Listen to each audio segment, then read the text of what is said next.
පින්වත්නි, නිරන්තරවම අපි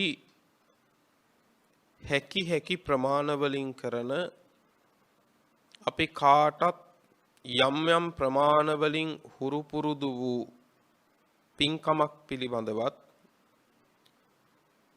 එය වඩාත් ආනිසංස ගෙන දෙන බබලන ආනිසංස ලැබෙන පරිද්දෙන් සිද්ධ වීමට මොන වගේ කරුණු කීපයක් සම්පූර්ණ විය යුතුද කියන එක පිළිබඳවත් අද මේ දේශනාවට දේශනා කරන්නේ. පින්වත්නි, සූත්‍ර දේශනාවක් තියෙනවා. සූත්‍රයේ නම චලංග දාන කියන සූත්‍ර දේශනාව.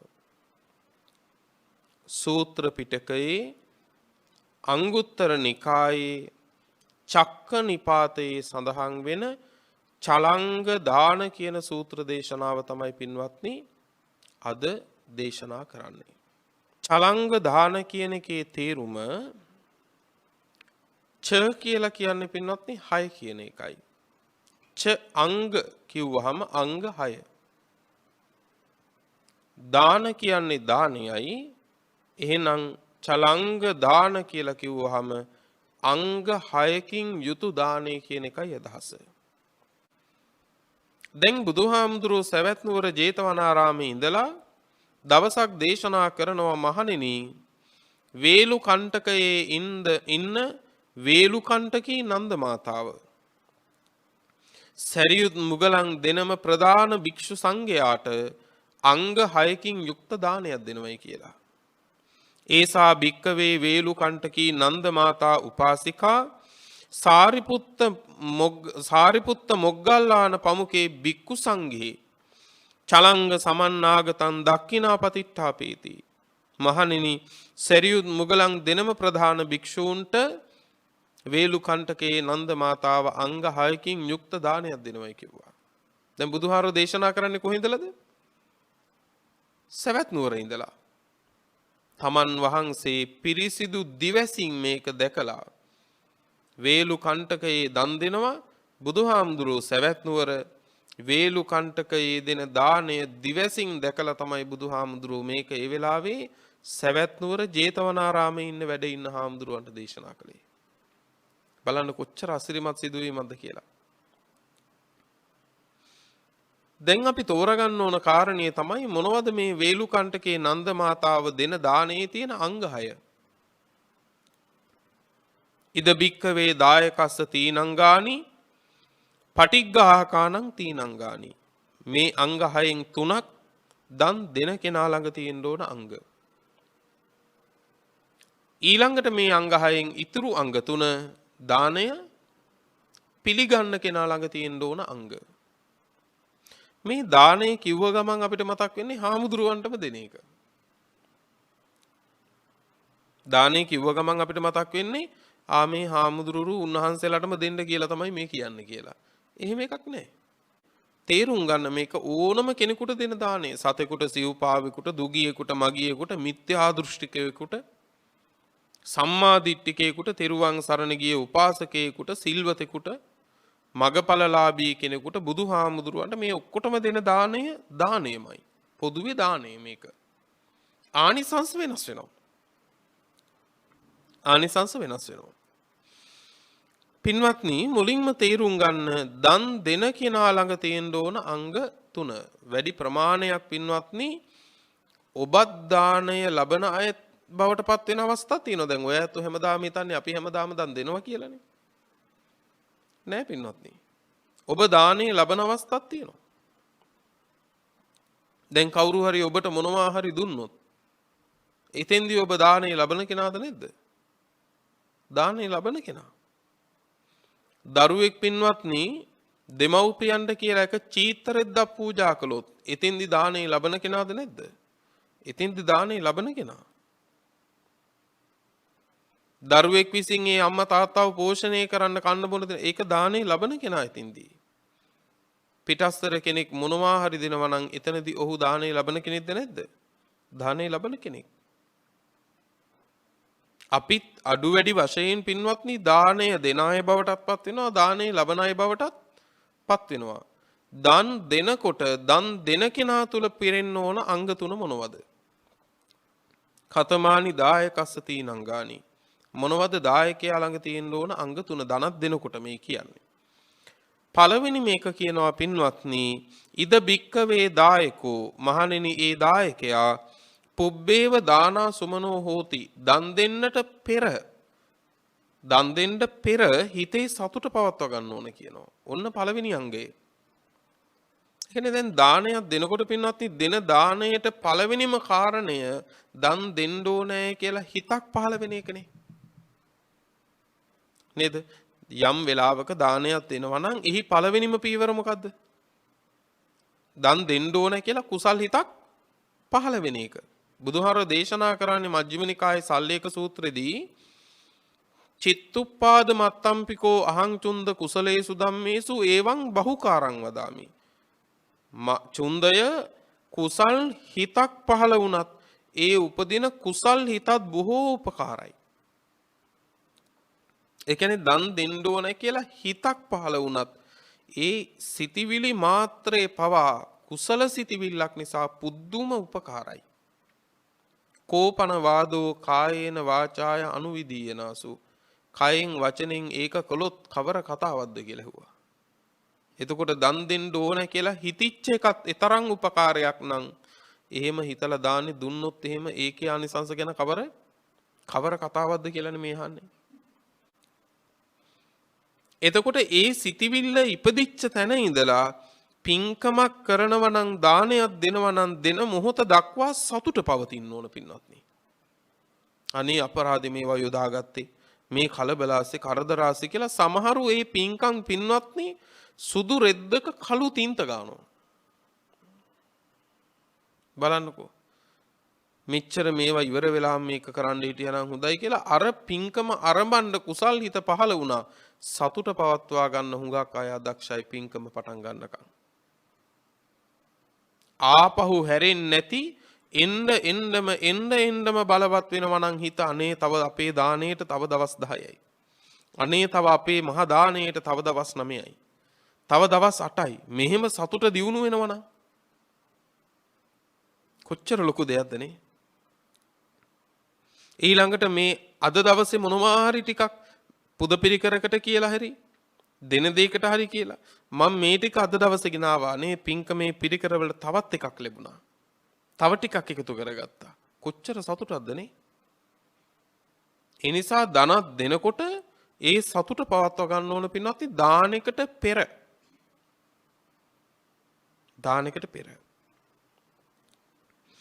දෙවැනි අවස්ථාව කියනවා දානය දෙන වෙලාවේ දදං චිත්තං පසාදේති දන් දෙන වෙලාවේ පින්වත්නි හිත සතුට පවත්වා ගන්න ඕන. සමහරු දාණයට පෙරහිත තියා ගන්නවා.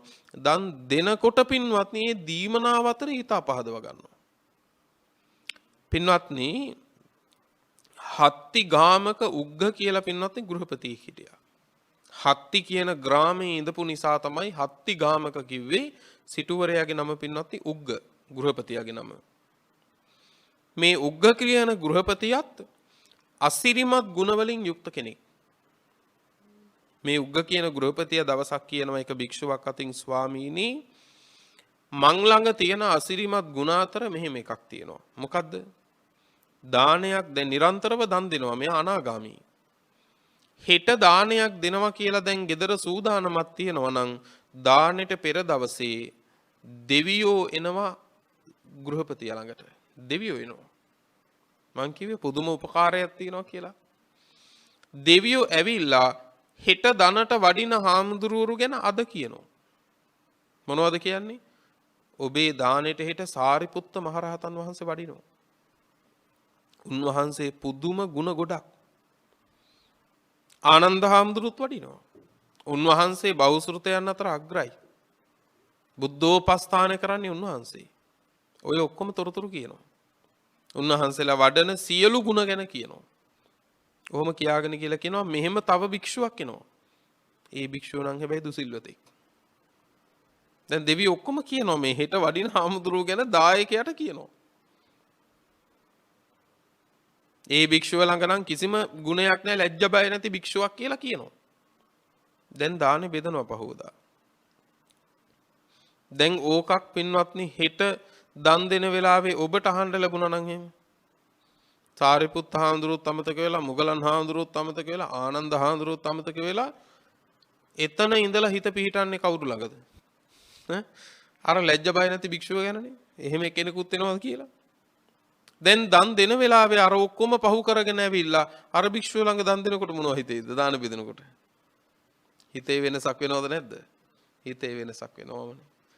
හත්තිගාමී උග්ග ගෘහපතියා කියනවා ස්වාමීනි සියලු දෙනා වහන්සේලාට දන් බෙදාගෙන අර කිව්ව භික්ෂුව ළඟටත් එනවා මං. කිව්වා වගේම උන්වහන්සේ වැඩලා. හැබැයි ස්වාමීනි මේ භික්ෂුවට ටිකක් දෙන්න ඕන. මේ භික්ෂුවට අඩුවෙන් දෙන්න ඕන. මේ පිරිකර ටික උන්වහන්සේට ඕනේ අනික් හාමුදුරුන්ට දෙනවය. එහෙම වෙනසක් නැහැ. මම සමාන සිතකින් දන් දෙනවයි කිව්වා. කොච්චර අසිරිමත්ද බලන්නකෝ. උන්වහන්සේ ළඟ තියෙන දුසිල්වත්කම උන්වහන්සේට. ඒක උන්වහන්සේට. දායකයා එතනට වැටෙන්නේ හොඳ නැහැ පින්වත්නි. සමසිතකින් දන් දෙන්න ඕනේ. එතකොට දන් දෙන වෙලාවෙත් හිතේ සතුට පවත්ව ගන්න ඕන පින්වත්නි. ඊළඟ අවස්ථාව තමයි දත්වා අත්තමනෝ හෝති. දන් දුන්නට පස්සෙත් හිතේ සතුට තියාගන්න ඕන. දුන්නාට පස්සේ අපරාධෙ මෙච්චරක් ගියා අච්චරක් ගියා කියලා තැවීමක් ආවොත් එහෙම පින්වත්නි මොකද වෙන්නේ? ගොඩට ගත්තු මැණික් ආපහු මඩේ ඔබා ගත්තා වගේ වෙනවා පින්වත්නි. ඇතමෙක් එහෙම කරගන්නවා මාස ගණන් අවුරුදු ගණන් දුක් විඳලා මැණිකක් අතට අරගෙන ඉවරලා පින්වත්නි ආපහු මඩ ගොඩකම අතහැර ගන්නවා.